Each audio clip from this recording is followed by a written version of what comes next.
Relax lang. Very good. Exhale. Relax. Good. Release.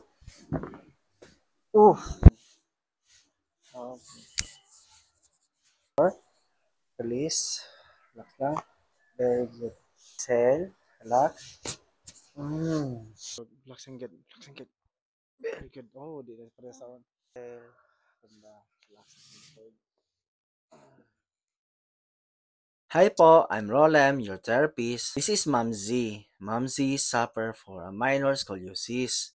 Minor scoliosis one of the reason naga-back pain si Ma'am. And then, naga-tight yun ang iyang back to lumbar. Si Ma'am ni dool sa kuha in order to correct sa iyang back pain and then headache.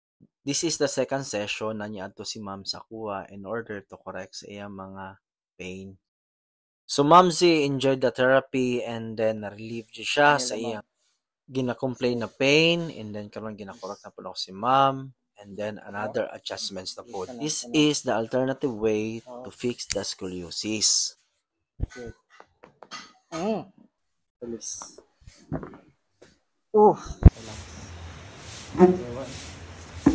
Release naman. Release. Relax.